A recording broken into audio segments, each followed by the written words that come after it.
and welcome back to the Teacher Experience podcast. My name is Miss Derman, and hopefully you know by now I am a science teacher and Senko.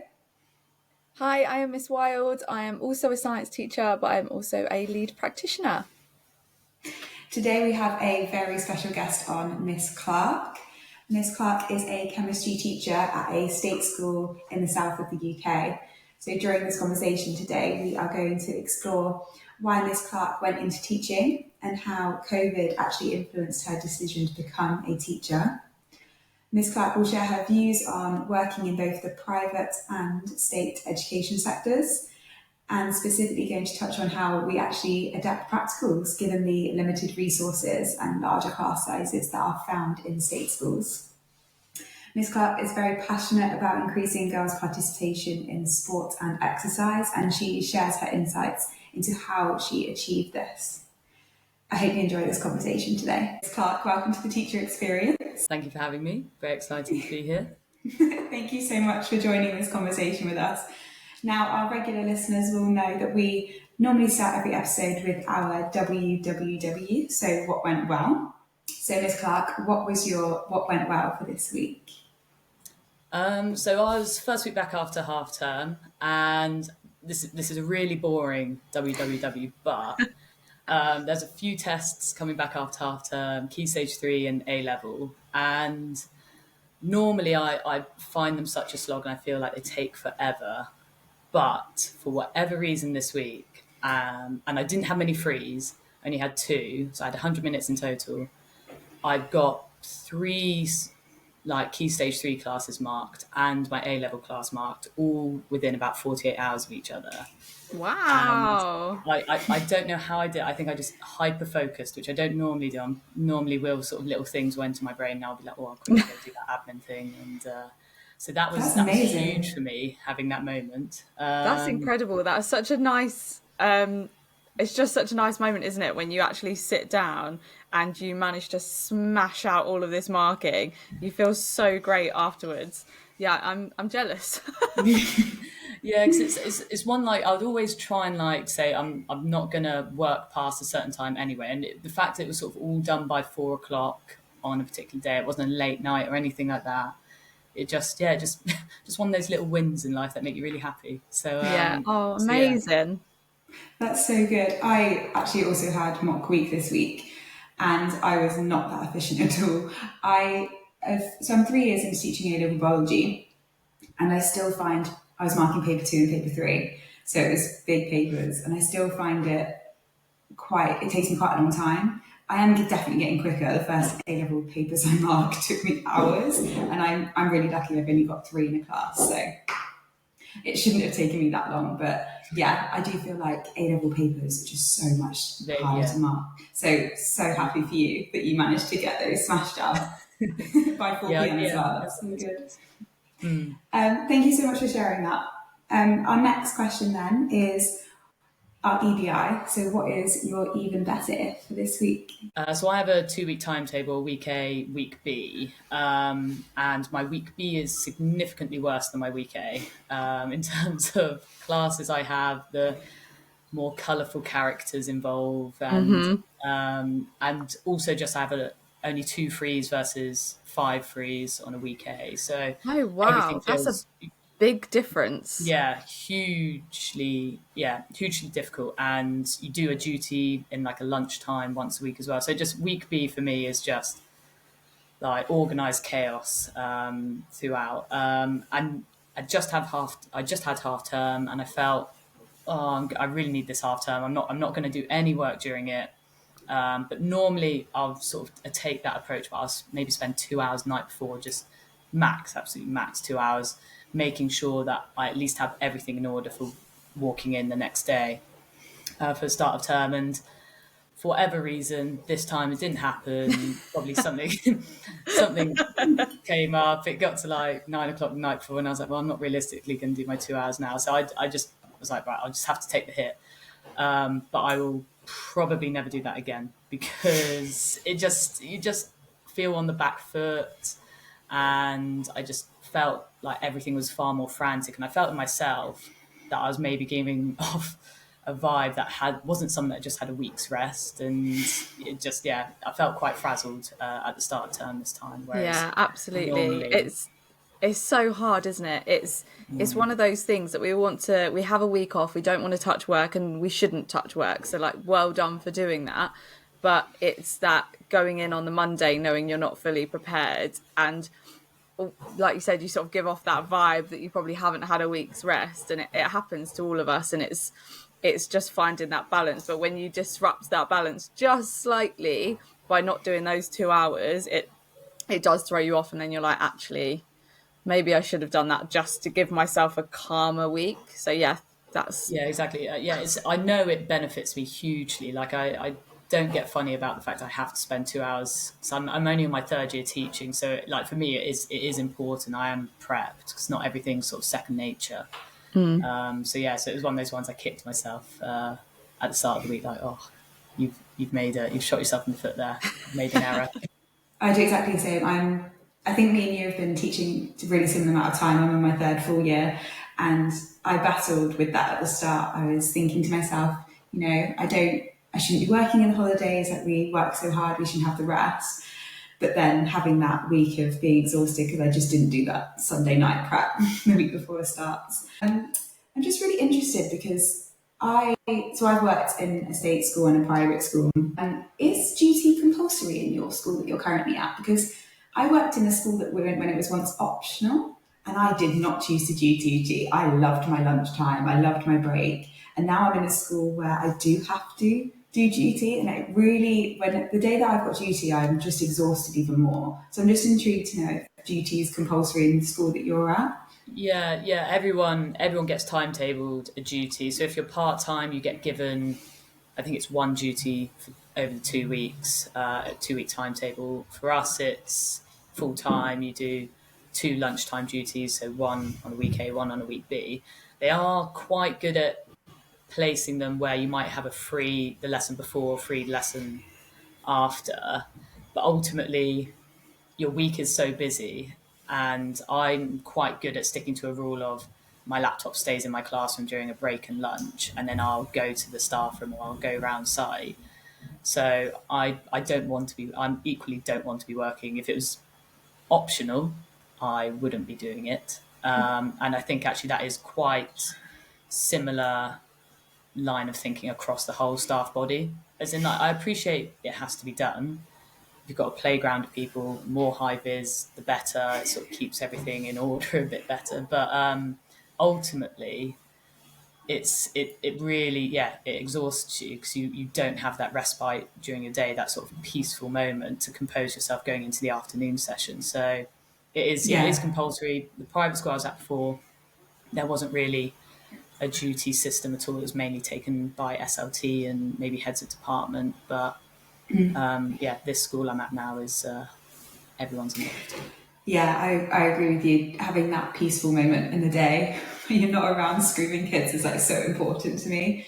And in the school that I'm at, I have to do morning duties, which is my least favourite. So my morning duty will start at 8 a.m. and then it will finish at 8:30, and I completely lose all of that prep time because then I have to go straight into a lesson. So starting my day on the playground when everything's very loud and chaotic and I haven't got my lessons printed yet or anything like that, I find it very stressful. So I would definitely also choose not to do duties if I have the choice. Completely. So I've worked in a few different schools, and I think the school that I'm at now do it the best, but essentially duties always come down. I'm not sure about private schools, but in state schools, duties always come down to the 1265. So how many hours we can be directed by. Now, some schools will decide to put duties within your 1265, whereas some schools won't. But I know a school I'm in at the moment, they get all of SLT to do duties and no teaching staff.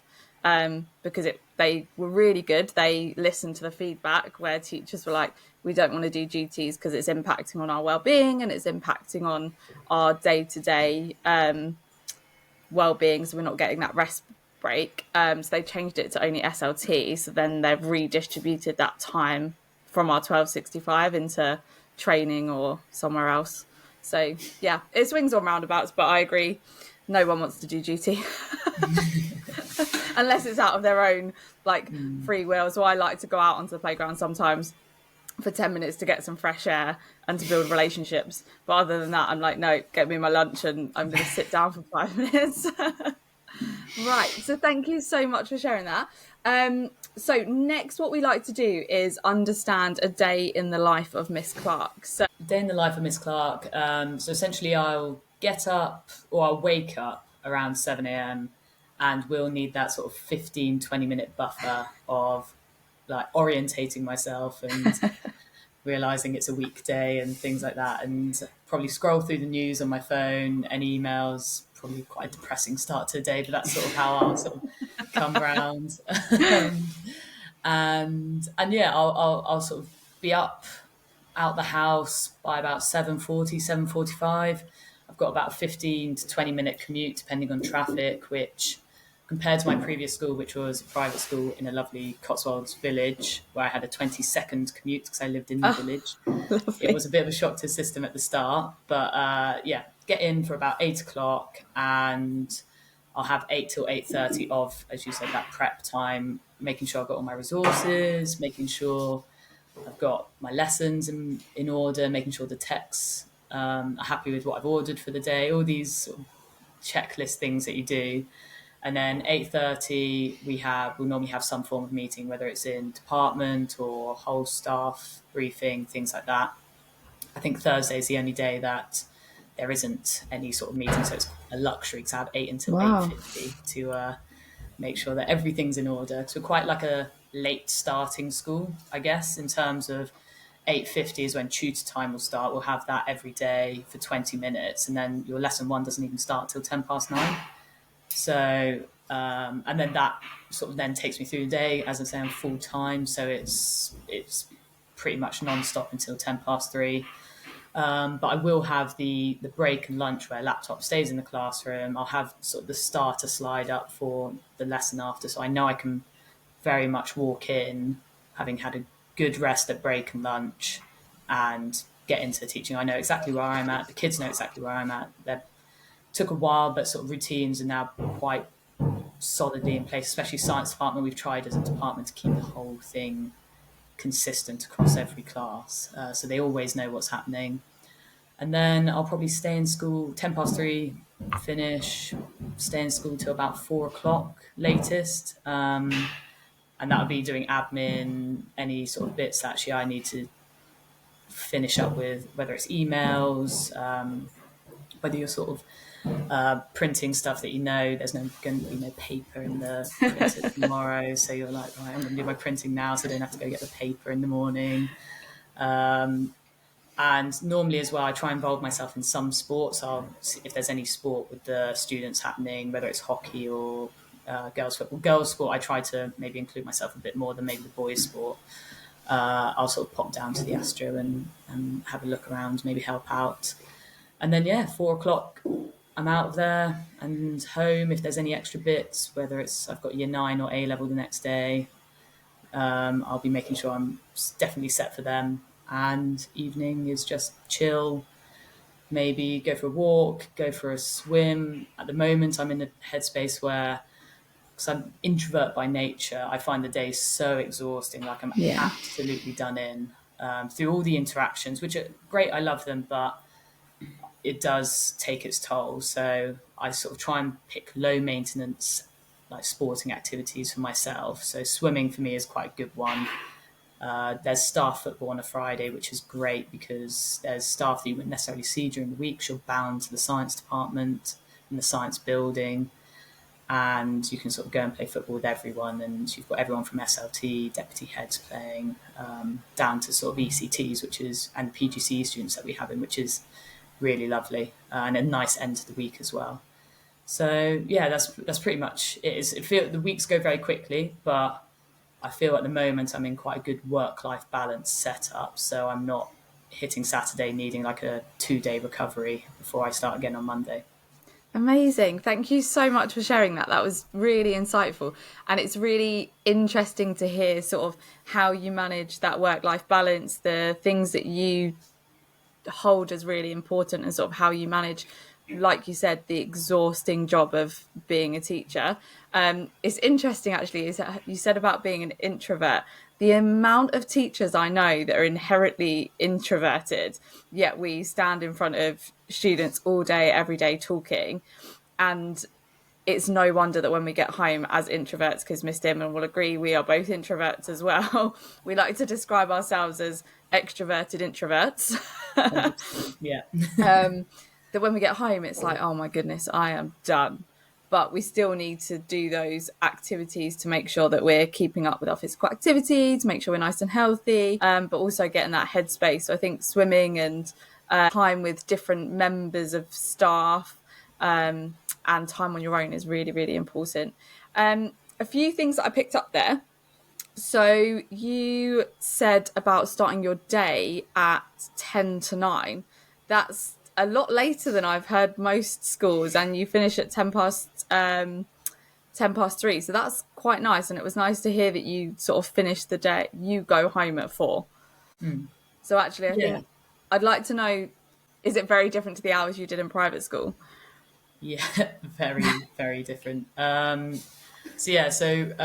private school, it was kind of everyone was registered by 8:30, and you were doing your tutor time for the first 15 minutes of the day, and then you finished teaching at 3:30. But the private school I was at, the expectation was you were on site till 6 p.m. You Wow. were around and about helping everything. You were doing whether you were hosting sort of science clinics for like drop-ins, whether you were doing sporting activities, which I was doing a lot of when I was there. You're around. Everyone's around till 6 o'clock, or whether there's a meeting 5 till 6. It's a long, long day in private school. Yeah, that Now is I long. wasn't. Yeah, I wasn't attached to a boarding house. I was the assistant house mistress for the day house when I was there. So that was more of a tactical decision because then there was no evening boarding duties. Yeah. But it was still long, long days. And then you obviously have the Saturday school. And yeah, the school I'm at now, that I think that's why I feel I've got so much more work-life balance is because I'm hitting 4 o'clock and I'm like, oh my God, I can go home. I can go home. What a treat. Did you do And you it's a Friday and I don't have work tomorrow. Like all these like little things that you don't realise at the time of when you're working in the private sector how much of a toll it's taking or how little time you have during your week to yourself. All of a sudden I'm getting that realisation of how nice it can be if you are disciplined with your sort of structure and your time when you are in the state sector. But I do I'm just understand as well that curious. we are a school that does start late compared to maybe other schools and still manages to finish by 3:10. I'm just curious, did your holidays change when you moved from private school to state school? Because my experience was when I moved from state to private, I got about 3.5 more weeks off a year. So I'm just curious if you saw a difference as well. Oh, 100%. Yeah, it's private school was almost every holiday was an extra week. So the October half term, 2 weeks, the Christmas holidays, 3 and a bit weeks, Easter holidays, 3 weeks, summer, 9 weeks, which is taking a hit to the holiday budget in the state sector because all the flights are now expensive because that's the main like summer holidays. Whereas when you're in private sector, you can sort of get away the week before everyone else is trying to. It's been one of those ones. But then I think I've just viewed it as because I'm getting my Saturdays back. I'm getting that time back that I wasn't maybe during a working week when I was in private. I've got a work in a private school at the moment that isn't boarding. So I get the benefits of the holidays. Obviously, I get about 3.5 weeks more, but I don't have the Saturdays. It's not boarding. But I know private non-boarding is quite rare.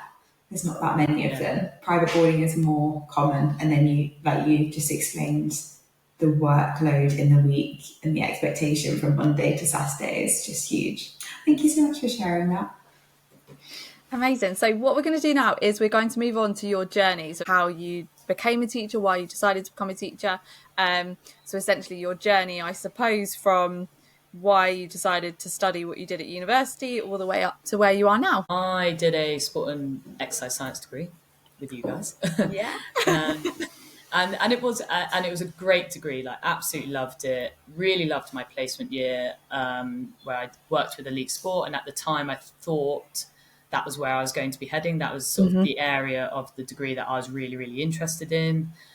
And then sort of finished the degree, got a job as a sports graduate in a private boarding school just outside London, and that sort of felt like quite a nice transition job in terms of I was there for 2 years. The primary focus actually was we were coaching sport, and I think that's where sort of my heavy involvement in schools currently comes from learning all the skills I did with that school. And it was a really great school. They were really supportive of us. I was able to get them to help part fund a master's that I did in applied sports nutrition. So again, I still thought I was going to be following that elite sport route eventually, and that this sports graduate role was just a kind of intermediate thing. It was my sort of moment to like kind of gauge what I wanted to do, upskill myself a little bit, because this school was so supportive with all of that. I ended up being a resident tutor in the boarding house. So you live in the boarding house with the students, along with the house mistress. And again, that was a very novel world to me. I went to state school, so my interpretation of private schools was very different to what I was sort of being exposed to here. And it was great, and I loved it. And actually the pastoral side of my sports graduate role became more and more important to me. And I actually started really, really enjoying the tutoring and actually being in the school setting. And then I started to ponder if actually I was wanting to maybe pursue working with people, and actually the interactions I was getting from working in a school setting was something that actually was really fulfilling to me. So I was sort of there, sort of on this sort of moment of, oh, actually, maybe I'll think about staying in a school setting. And then COVID hit, and it was me and 2 other sports graduates that were there at the time as well. And we all got on very, very well. We were all very close. And we were sat on the sofa as sort of Boris Johnson said we were going into lockdown. We kind of looked at each other like, well, okay, we'll be a household, but what are we going to do after this? Our contracts are up at the end of the year, academic year. And we sort of said, should we all just become teachers? And we kind of looked at each other in agreement, like, yes, this would be good for us. And so, yeah, the next sort of few weeks when the sort of world stopped, we kind of started building up some applications to becoming teachers. One of them wanted to go do a sort of Teach First course. I thought I wanted to do a PGCE. I thought that would benefit me better in terms of how I am as a learner. And then I think the others sort of got a place in a school who was a private school that were going to sort of get him in almost like a Teach First setup as well. And we all were successful, and then we all did our sort of various teacher trainings, and then I found myself in a private school after that, because I was really enjoying the sports involvement I had in the school setting. And after 2 years of doing that, I thought, actually, I need to scale back and maybe think about my progress as a teacher, not just doing all the sports. And because I was finding actually I was really enjoying that side of it, and also I wanted to maybe find more work-life balance, so I selected to then go back into state schools, which during my PGCE year I really enjoyed the sort of fulfilling aspect I got from that as well, and actually the more 8 till 4 ending opposed to a 8 till 6 and a Saturday. So yeah, that's kind of sort of how I've ended up to where I am right now.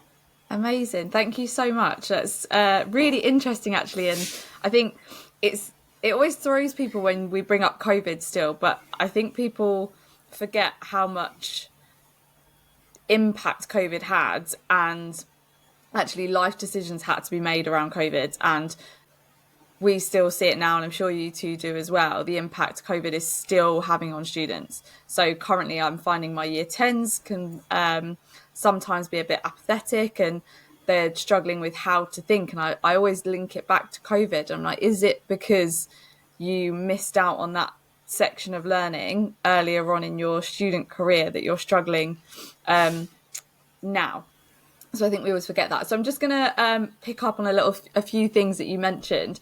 So you said, obviously, when you went into private, it was really different to what your original understanding of what private school was. So I suppose what used to be your understanding of private school and what changed when you sort of went into that sector? I think my initial perceptions were that it was more to do with you just had a group of people that were just more affluent than everyone else, and they got to do more sports and go to more exciting places on school trips, and they just had lessons in fancier looking buildings, I guess, is sort of my original perceptions. Maybe because I grew up in Marlborough, so I had Marlborough College on my doorstep, which is a very fancy looking school. So that was my sort of original perceptions. And then you sort of get into it, and it's very much like a normal functioning school, but there's just almost so much more going on, but in a sort of well structured way. And almost every kid is there under a microscope. How are they going to be upskilled? How are they going to do this better? Everyone's involved in everything.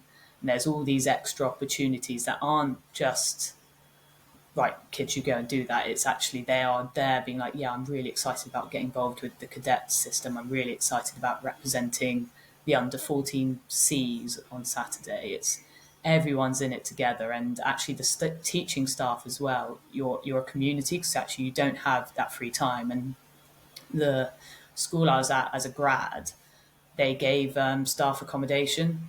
So I was a graduate, and I was given a flat with one of the other graduates, who coincidentally actually I'm seeing later to play some paddle. And we were just sort of given free reign of, but look, these are the things you're coaching during the day. Everything else, like, you're free to go and do whatever you want. You get breakfast, lunch, and dinner included. So I had zero expenses there, And that's so good as a graduate, Yeah. right? so good. It was I arguably think my take home then was probably better than what it is now. But Yeah, along with inflation. yeah, Yeah, I can understand that. Yeah, absolutely, because it's such a big expense, accommodation and food, and then if you're given that within your job, that's huge. So yeah, amazing as a graduate. Awesome. The other thing that I picked up on, you said about you found teaching roles really fulfilling. So what is it about the being involved in the relationships that you found quite fulfilling, and the reason you decided to go into teaching?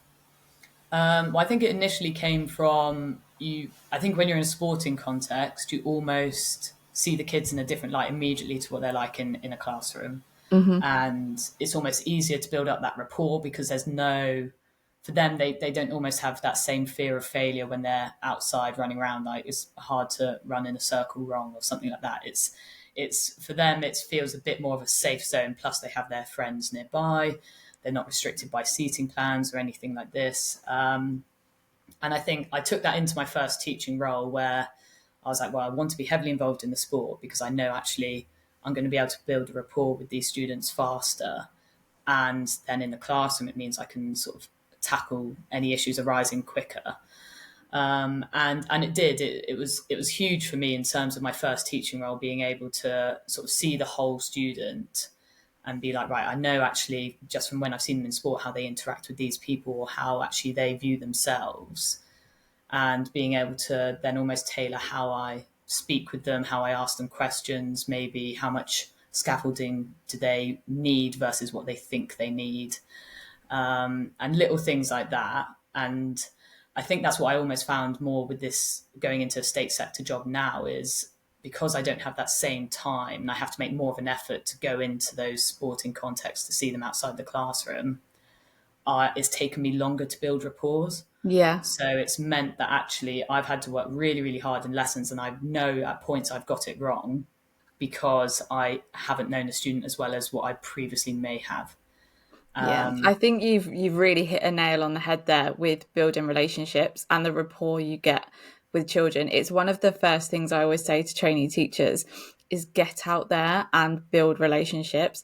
And I know it's in your own time, but make it something that's more enjoyable for yourself. So I know, for example, I try and get outside 10 minutes most lunchtimes if I can. One, for me to get some headspace and to get some fresh air because it feels lovely to get outside of the building. But Mm. also, it's an opportunity for the kids to come up and talk to you about anything other than work.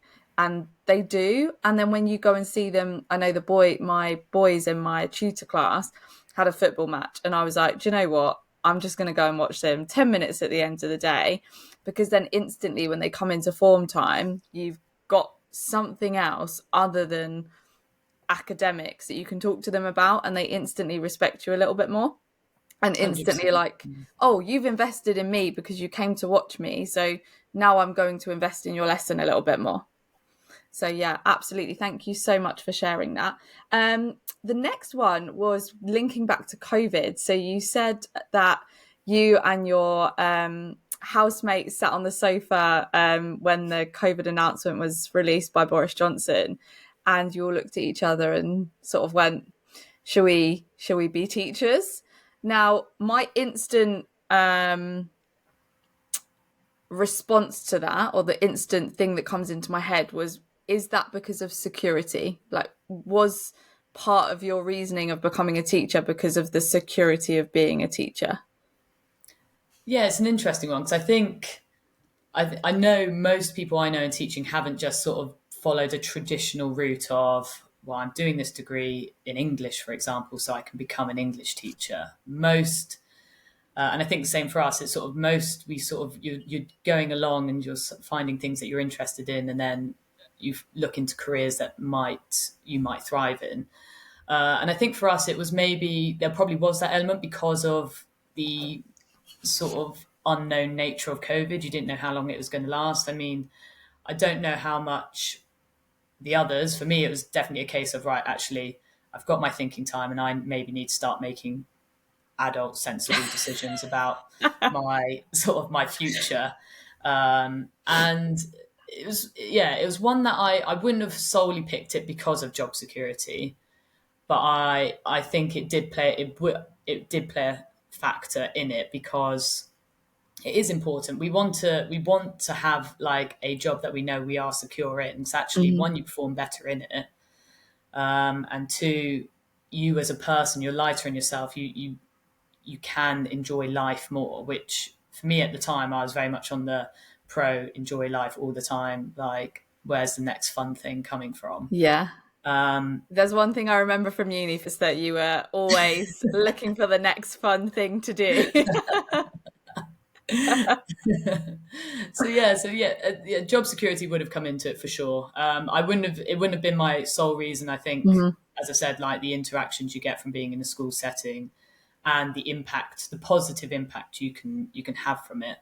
So I think it definitely made, and this sounds very sort of cliche almost. It made me feel like I was becoming a better person because you are constantly having to be a role model, and you almost catch yourself reflecting more because you're like, oh, I've just acted in that way. But if I saw one of the students do that, I'd be quite upset with them about that. Or I would have said, no, that you haven't handled that correctly. So then you almost catch yourself doing that before and becoming more reflective. So again, I felt actually the profession was actually, in theory, going to make me become a better human being because I'm trying to make people be better human beings almost as well. Yeah, that's amazing. And I know you said it sounds cliche, but I genuinely think what you've said is absolutely correct for, I hope, all teachers, because that's exactly what we do. And I do think that being a teacher does make you a better human being because you are constantly thinking about how you're impacting the future generation and what we would expect of them. So therefore, are we acting the way we expect them to act? So last one then before we move on to the next question. You said about when you made the decision to all become teachers, you all chose slightly different routes. So you did a PGCE, is that correct? Yeah, yeah. Amazing. So what was it about the PGCE route that you made you choose it over something such as Teach First? I think for me, I've usually thrived better in where I've had a setting where, right, here's your content, here's what you're learning, and then you have that time to process it, then you go and apply it. So I think the nature of it being, here's some lectures, here's some research, here's sort of the expectations that we have of what we'd like good teachers to look like, then having a placement of where 8 weeks, you sort of have a short and long placement, or it was at the time because of COVID. Again, that was my PGC was impacted by COVID. So I got my first placement in where you sort of, again, you're going and applying it, and then you're got your independent study aspect where you're picking an area that you're interested in, or you're given a few topic areas that you need to go research. And for me, that just suited me better as a person.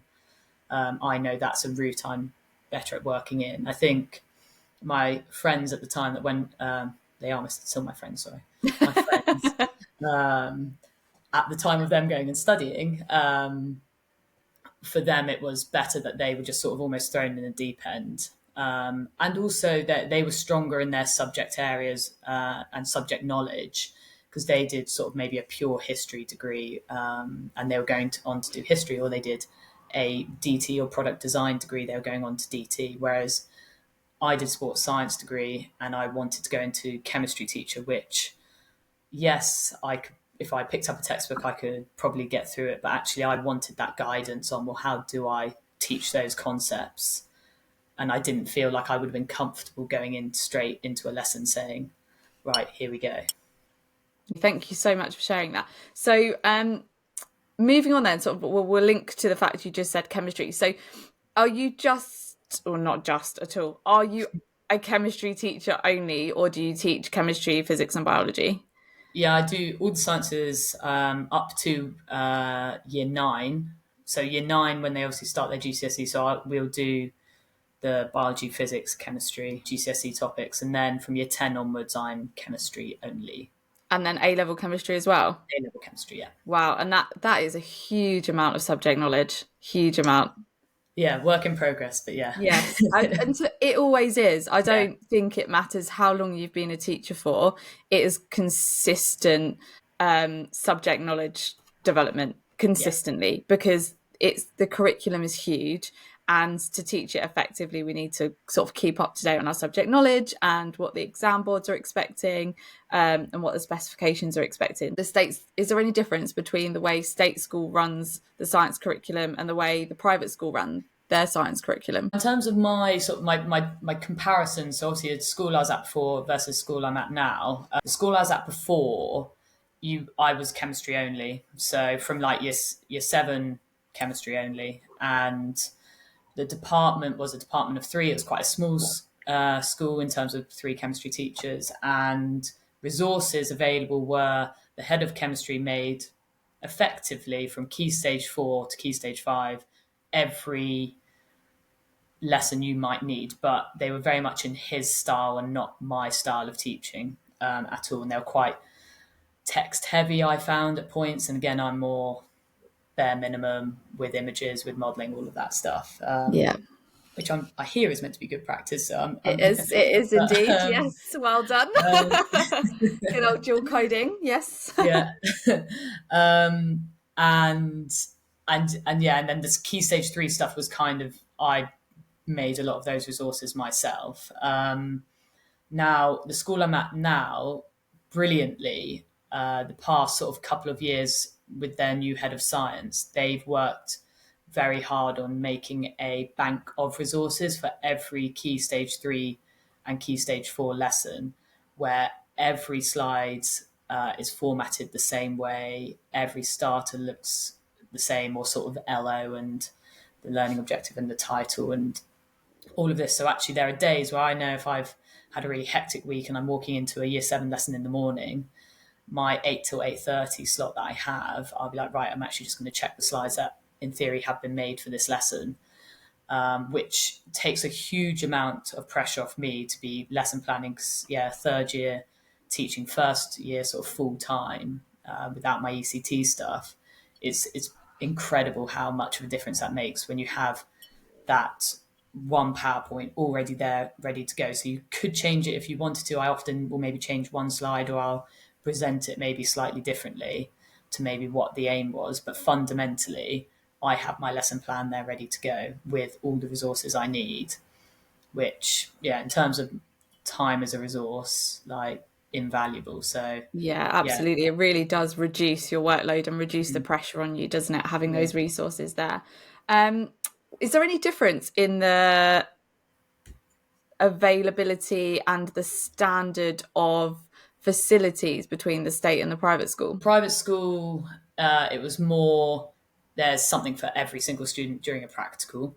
So every student will have whether you're doing flame tests or something with Bunsen burners, something without Bunsen burners, distillation, whatever it is, there is something for every student. Wow, that Um, must be so beneficial in yeah, really helping their independent work and getting them to sort of gain that confidence using practical equipment. yeah, 100%. Because there's so often, like as I see now, you've got students that will be very backseat with it all, and obviously I understand it's not both can be holding one pipette at the same time or something like that. It is difficult, and yeah, I think that's sort of been the biggest thing actually in terms of for me learning this year.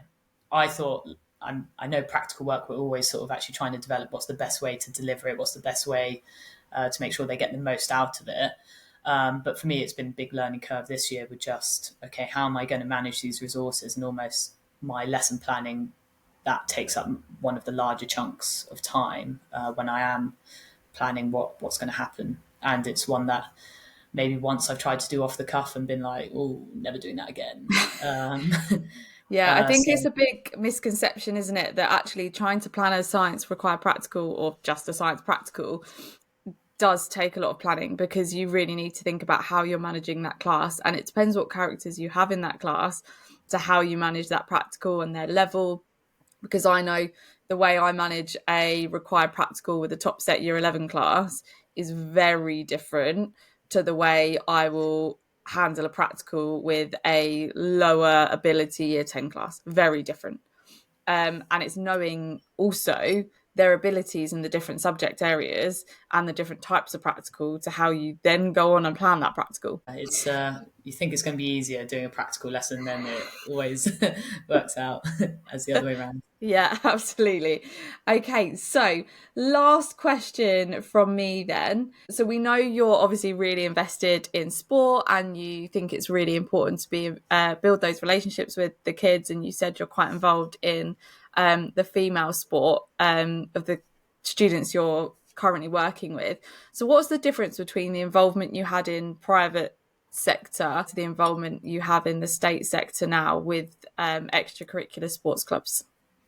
So with private sector, it was almost a bit of a USP for me when I was going for interviews, as I could take on a heavy chunk of their sort of sporting load in terms of delivery, because I had that background as a sports grad. So private sector, they had it timetabled in. So every sort of Tuesday and Thursday afternoon, I was out. I knew it was a part of my timetable to be going and coaching the senior girls hockey or the senior boys hockey, whatever term it was. Plus, I ended up getting asked to do sort of the activities, so they're sort of 4 till 5 in the evenings with those students as well, whether it was the sort of high performance students or ones that actually were just keen to do extra hockey. So that took up, in terms of my Monday to Friday, I was probably doing about 4 or 5 hours of sport or hockey. I also got involved with early morning gym sessions. So again, having members of staff in the gym for the kids that were boarding to come in. Started a girls only gym session because we were sort of quite conscious of getting the girls into the gym. And actually we found the biggest barrier was they just weren't confident with what equipment. So actually if we had a slot where it was just them in there, then they could get confident. Then you found they were still turning up to the all-inclusive gym sessions, which was really lovely to see. So yeah, so probably Monday to Friday I was doing about 4 to 5 hours, and then Saturday I was on a fixture from 1 o'clock onwards, whether it was umpiring or coaching. I ended up maybe doing, on days that I was feeling particularly weak and couldn't say no, I was doing umpiring a fixture maybe for the first team, and then going and coaching the second team, and then I'm not getting home till like sort of 7 o'clock on a Saturday. So private, That's rough. high demand, but it was hard because there was never a session that I didn't enjoy. So I always enjoyed doing it. It was just how time consuming it was. And I think I did have a moment with my ECT mentor at the time being like, is the sport becoming too much? And for me, I was so reluctant to say yes because I was enjoying it so much. But there were weeks, especially pinch points, when we had report writing or like parents' evening, stuff like that, where I knew I physically felt like I was running out of time to get stuff done. And I knew the quality of my lessons was dropping off. And as an ECT, that's like the worst feeling in the world. And yeah, it was a lot. Whereas now it's more of I can just sort of go and choose what I want to get involved with. And most of the time it'll be something that's happening 3:30 to 4:30. So, and I don't have to be there the whole time because fundamentally the PE staff are there to run it. Occasionally they'll ask if I'll get involved, but that's quite rare. It'll be more like, yeah, whenever you're free and you want to pop down, come pop down. So now it probably takes up about half an hour to an hour of my week, if that. Yeah, that's amazing to sort of hear the So, yeah. difference. And it's obvious that you had a huge impact when you was at private school, working with the children, and to hear that you managed to get some girls feeling really confident in the gym that they could then go to the all-inclusive gym sessions is amazing. So firstly, well done for doing that, because Cheers. the impact you've obviously had on those children is huge. And I think it's really easy for us as teachers to take for granted the impact we actually do have on children. So yeah, that's beautiful to hear, and well done you. But also well done you for realising that you were probably reaching a slight stance of burnout, and going, actually, I love this and I adore it and I want to do it all the time, but I physically cannot because other things are slipping. My workload is too much, and actually, although I really enjoy every aspect of my job, I need to make cuts somewhere so that I don't burn out. And that's really good to hear on sort of all levels, that you've sort of had that ability to do that, and also that you've had an ECT mentor that's brought that up with you, because it's so easy for teachers to go, oh yeah, do that, do that, do that. Oh, can you do this as well? Oh, and can you do this? But for an ECT mentor to bring up your work-life balance is also a sign of a good mentor. So yeah, really good to hear. Right, Miss Dearman, over to you. Thank you so much. Now we finish every podcast with our research bites. So Miss Clark, have you got any advice that you would like to give to our listeners? Ooh, advice. I think for me, the biggest thing again, it will sound small, but leave your laptop in your classroom with your slide on for the next, because actually it has made, I only started doing it in January, and actually it's made a huge difference for how I've sort of taken on each day and actually getting that respite in that I need, because they are so busy. So yeah, that's the one for me. I won't go I into totally too much. agree. I find myself even now, so me and you actually trained exactly the same year. So when Boris Johnson announced that, was exactly when I decided to take up this job as well and train. It's kind of similar situation. I was working in sales before, and because my job involved working in hospitals, I wasn't allowed in. I was probably actually going to lose my job as well. So I started training the same time as you. Even now, it's something that I have to say to myself every week, 3 years in. Please do not open your laptop during break and lunch, because I just find myself doing it, and I don't even know why, but it is something I'm consciously trying to do, because by the time it gets to Friday, if I haven't had those regular breaks in the week of just having that time, having a cup of tea in the day, it makes such a difference. So I love that. Thank you so much for sharing. We do really greatly appreciate you coming and sharing your experiences with us. It's been such a great insight. You have had so much and so many different experiences in the last 3/4 years. So thank you so much for sharing. We greatly appreciate it.